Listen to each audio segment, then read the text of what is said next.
శ్రీమహాగణాధిపతయే నమః. ఓం గురుభ్యో నమః. ఓం శ్రీమాత్రే నమః. పరమేశ్వర స్వరూపమైనటువంటి జ్యోతిష, వాస్తు మరియు ఇతర అనేకమైనటువంటి శాస్త్రములను మనకు అందించినటువంటి మహర్షులకి నమస్కారం. హయగ్రీవ హయగ్రీవ హయగ్రీవేతియో వధేత్తస్య నిస్సరతే వాణి జన్మకన్యా ప్రవాహవత్. అరుణాం కరుణాతరంగితాక్షీం ధృతపాశాంకుశపుష్పబాణచాపాం అనిమాదిభిరావృతాం మయూకైః అహమిత్యేవ విభావయే భవానీం. శ్రీమాత్రే నమః. ప్రేక్షకులకి ఆ లలితాంబిక అమ్మవారి యొక్క అనుగ్రహం పరిపూర్ణంగా కలగాలని మనస్ఫూర్తిగా కోరుకుంటూ మనం ఈరోజు చెప్పుకోబోయే టాపిక్ ఏమిటంటే, మనం ఇప్పుడు ఈ ఉగాది నుంచి ఉన్నటువంటి గ్రహస్థితి రీత్యా మనం చెప్పుకున్నాం ఎటువంటి వారికి ఎటువంటి ఫలితాలు వస్తాయి అనేటువంటిది. అయితే చాలామంది అడుగుతుంది ఏమిటంటే, నన్ను ఆ ఫలితాలు చూసిన తర్వాత ఏమండి, ఇప్పుడు పలానా దగ్గర పాపగ్రహం ఉన్నందుకు ఈ విషయాల్లో జాగ్రత్తగా ఉండాలి అని అన్నారు, కానీ అవి కంపల్సరీ ఒక్కోసారి మనకి చేయవలసి వస్తుంది. అంటే అలాగా ఉదాహరణకు వృషభ లగ్నం ఉంది, పంచమంలో కేతువు, సంతాన విషయంలో జాగ్రత్త అన్నారు. అదేవిధంగా కుంభలగ్నం ఉంది, లగ్నంలో శని, కాబట్టి వారి యొక్క లైఫ్ విషయంలో జాగ్రత్త అన్నారు. కానీ దానికి ఏదైనా పరిహారం ఉంటుందా? మేము కంపల్సరీ ఇప్పుడు వృశ్చిక లగ్నం చతుర్థంలో శని, కానీ చతుర్థంలో శని ఉన్నందుకు వాహనము గృహ విషయాలు జాగ్రత్త, మరి తీసుకోకుండా ఉండలేము, అలా ఒక్కోసారి తీసుకోవాల్సిన అవసరం వస్తుంది. అలాగా ప్రతి లగ్నానికి ప్రతి రాశికి ఫలానా గ్రహం ఉండడం వల్ల ఇబ్బంది ఉందని చెప్పి మంచి కూడా చెప్పారు. కానీ దానికి ఏదైనా మేము అది కంపల్సరీ చేయవలసి వస్తే దానికి ఏదైనా పరిష్కారం ఉందా అని అడుగుతున్నారు. కాబట్టి దానికి ఒక్కొక్క రాశి వారికి, రాశి తెలిసిన వారి రాశి లేదా లగ్నం తెలిస్తే ఇంకా మంచిది, ఏం చేసుకోవాలనేటువంటి విషయం మనం తెలుసుకుందాం.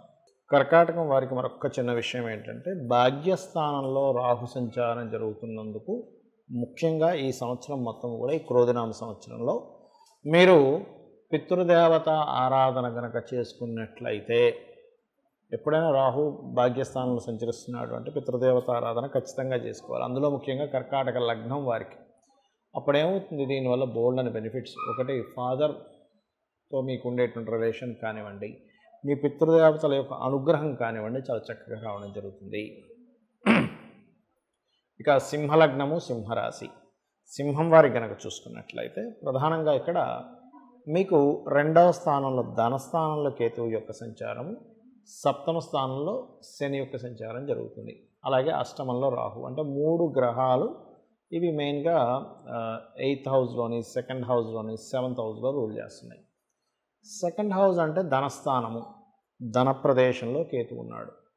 కాబట్టి ఎప్పుడైతే ధనస్థానంలో కేతువు యొక్క సంచారం జరుగుతుందో, ఇది ప్రధానంగా ఒకటే గుర్తుపెట్టుకోండి, కేతువు ఎప్పుడైతే 2లో ఉన్నాడో, 2లో ఉన్నటువంటి కేతువు యొక్క ఫలితం ఎలా ఇస్తుంది ఏమిటి అని చెప్పి చూసుకున్నట్లయితే, ఈ కాంబినేషన్లో ప్రధానంగా ధన విషయాన్నే చూపిస్తూ ఉంటుంది. అంటే ఏంటి, ఎవరికైనా డబ్బులు ఇవ్వడం ద్వారా ఆ ధనం ద్వారా ఏదో ఒక బ్రేక్ పడడం, స్ట్రక్ అవ్వడం, ఆగడం, ఇటువంటివన్నీ కూడా కలుగుతూ ఉంటాయి. అంటే ఏంటి, మీరు ఎవరితోనైనా మనీ మ్యాటర్స్ రిలేటెడ్ సంబంధించినవి చేసేటప్పుడు చాలా జాగ్రత్తగా ఉండాలి, చాలా జాగ్రత్తగా మీరు దాన్ని ప్లాన్ చేసుకోవాలనేటువంటిది సూచిస్తుంది.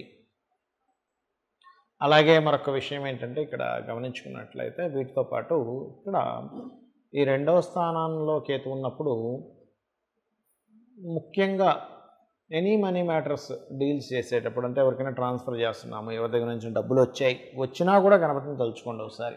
కేవలం ఇచ్చేటప్పుడే కాదు, స్వామి నీ దయవల్ల వచ్చింది. అక్కడ ఏమవుతుందంటే 2nd హౌస్ని ఇప్పుడు ప్రస్తుతం గోచారంలో కేతువు యొక్క ప్రభావం కూడా ఉంది. కాబట్టి మీ పర్సనల్ చార్ట్లో 2nd హౌస్ లార్డ్ ఎవరు 2nd హౌస్ని రూల్ చేస్తున్నారు, దట్ ఈస్ డిఫరెంట్ థింగ్.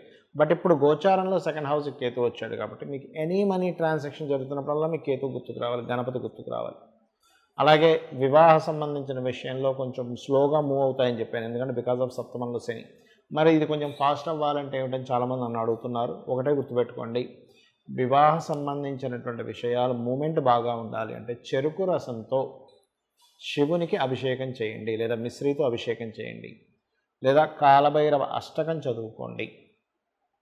మీకు తొందరగా మూమెంట్ అనేటువంటిది ఉంటుంది. బికాజ్ ఆఫ్ శని అనేటువంటిది స్లోగా ఇస్తాడు కానీ గ్యారంటీగా ఇస్తాడు అక్కడ. అలాగే మరొక విషయం ఏంటంటే, అష్టమ రాహు, ఈ 8th హౌస్ రాహు అనేటువంటిది వాహనాల మీద వెళ్ళేటప్పుడు స్లోగా వెళ్ళడం, ఇటువంటివి చేయాలి. అయితే గురువు చతుర్థాన్ని చూసినందుకు అది చాలా మటుకు కంట్రోల్ చేస్తున్నాడు. కాకపోతే రీసెర్చెస్ రిలేటెడ్ సంబంధంగా ఏదైనా చేసేటప్పుడు కూడా కొద్దిగా జాగ్రత్తగా ఉంటే సరిపోతుంది. అయితే ఈ చతుర్థాన్ని ఎప్పుడైతే గురువు చూస్తున్నాడో ఇది ప్రాపర్టీస్ మూలంగా బాగుంటుందని చెప్పని నిజంగానే ప్రాపర్టీస్ మూలంగా మీకు లబ్ధి ఉంటుంది. కాబట్టి మీరు ప్రాపర్టీస్ మీద బాగా ఇన్వెస్ట్మెంట్ చేస్తూ ఉండండి, ఖచ్చితంగా మీకు బాగుండడం జరుగుతుంది.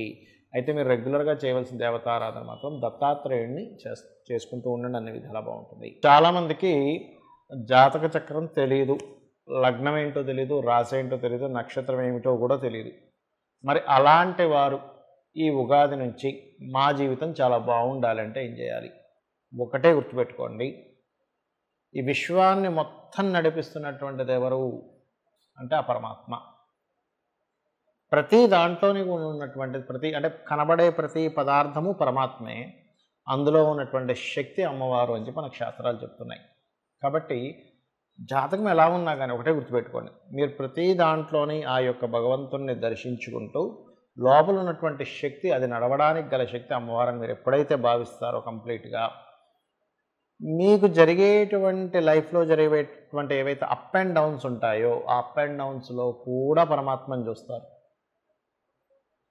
అర్థమైందండి? నాకు ఇవేమీ తెలియవు, శరణాగతి అంటారు దాన్ని. అయితే ఇక్కడ చాలామంది ఏమిటంటే గోచార ఫలితాలు చూసి ఏమండి ఇక్కడ ఇలా ఉంది కదా, అమ్మో ఇది ఏదో అవుతుందేమో అని అనుకుని ఉంటారు. కానీ నేను ఒకటే చెప్తాను, మీరు ఒకటే గుర్తుపెట్టుకోండి, ఈ గోచార ఫలితాల కంటే మీ జన్మజాతక ఫలితాలు ఈజ్ మోస్ట్ ఇంపార్టెంట్.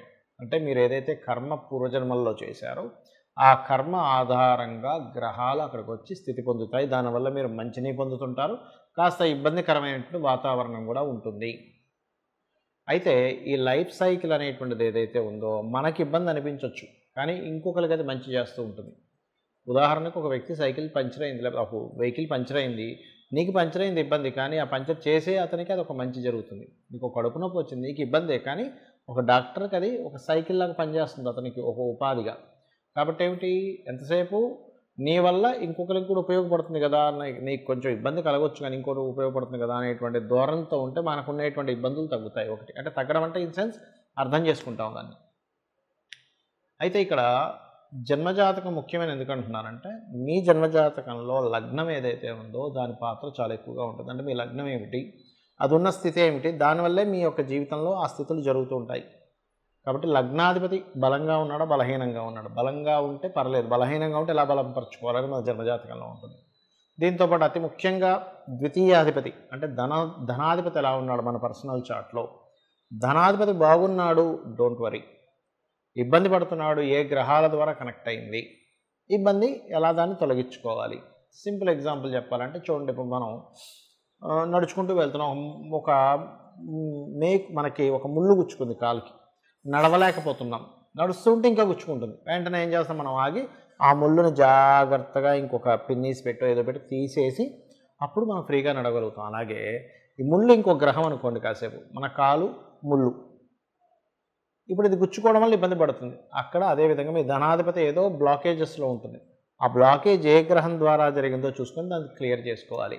అలా ఒకటి కాదు రెండు కాదు, మీ తృతీయాధిపతి అంటే మీకు సహకరించే వాళ్ళు ఎందుకు ఉండట్లేదు, ఎందుకు మాటి కమ్యూనికేషన్స్లో ఇబ్బందులు అవుతున్నాయి, దానికి పరిహారం ఏమిటి అంటే దానికి ఏమిటి పరిహారము, సూర్యభగవాను చూస్తూ ఓం మిత్రాయ నమః మంత్రం పరిహారం.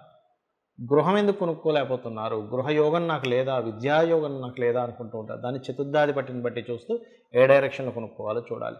సంతాన అభివృద్ధి ప్రతి ఒక్కరికి ఉంటుంది, మా సంతాన అభివృద్ధిలోకి వెళ్ళాలండి, మా పిల్లలు మాలా ఇబ్బంది పడకూడదు, కష్టపడకూడదు, కొంచెం వాళ్ళైనా బాగుండాలి, ప్రతి తల్లిదండ్రి తపన పడుతూ ఉంటారు. దానికి సంతాన కారకుడు ఎలా ఉన్నాడు, సంతానం అభివృద్ధి కలగాలంటే ఏం చేయాలనేటువంటిది ఉంటుంది. అదేవిధంగా రుణరోగ శత్రు తగ్గాలంటే ఉపాసనా మార్గం, అంటే పంచమాధిపతి ఎవరయ్యారు, పంచమాధిపతిని బట్టియే మీకు ఉపాసన అనేటువంటిది ఉంటుంది. దాని ద్వారానే మీరు రుణరోగ శత్రువుల్ని జయించగలుగుతారు. ఆ రకంగా ఏంటంటే ఒకటి కాదు రెండు కాదు, మీకు వివాహ సమయం కానివ్వండి, ఉద్యోగం చేస్తుందా, ఉద్యోగం చేస్తే బాగుంటుందా, మీకు వ్యాపారం చేస్తే బాగుంటుందా, అది ఇక్కడ చేస్తే బాగుంటుందా, విదేశాల్లో చేస్తే బాగుంటుందా. ఎందుకంటే చాలామందికి ఏమిటంటే ఉద్యోగం ఇక్కడ వెతుక్కుంటూ ఉంటారు, ఏదో చిన్న ఉద్యోగం వస్తుంది, వీళ్ళ టాలెంట్కి తగ్గ ఉద్యోగం రాదు, అప్పుడు చాలా బాధపడుతూ ఉంటారు, అంటే ఏమిటండి అసలు నా టాలెంట్ ఏమిటి, ఉద్యోగం ఏమిటి అని. కానీ అదే మీకు విదేశాలకు వెళ్తే బాగుంటుంది, ఎందుకు విదేశీ ఉద్యోగ యోగం ఉంటుంది. ఆ రకంగా మనం ఇన్వెస్ట్మెంట్స్ కానివ్వండి, విదేశాలకు వెళ్ళడం కానివ్వండి, అదేవిధంగా లైఫ్లో టర్నింగ్ పాయింట్స్ కానివ్వండి, ఏ మహాదశ బాగా యోగిస్తుంది అనేటువంటిది కానివ్వండి, ఇవన్నీ ఇప్పుడు చూడండి, ఇప్పుడు మనకు ఒక దశ నడుస్తుంది, ఇంకో 4 ఏళ్లలో ఇంకో దశ వస్తుంది. అది సూపర్ దశ. అది గనక మనకు తెలిసింది ఇంకో 4 ఇయర్స్ తర్వాత అద్భుతమైన దశ ఉంది అని, అప్పుడు ఏం చేస్తాం మనం?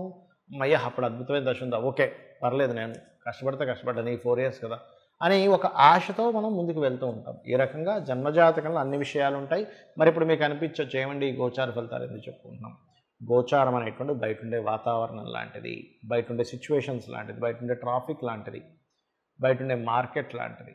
దాన్ని అంచనా వేసుకుంటూ మన జీవితాన్ని ఎలా అయితే, మన జీవితంలో నిర్ణయాలు, మనం చేసే బిజినెస్ అన్ని ఎలా నిర్ణయం తీసుకుంటామో, ఈ గోచార గ్రహాలు ఇప్పుడు ఇలా ఉన్నాయి కాబట్టి ఈ గ్రహాలకి అనుగుణంగా నేను అలాగా నడుచుకోవాలి అనేటువంటిది చూసుకుంటూ మనం ముందుకు వెళ్తాం. కాబట్టి ఒకటే గుర్తుపెట్టుకోండి, ఎలా ఉన్నా మీ జాతకం అమ్మవారిని నమ్ముకున్నారా?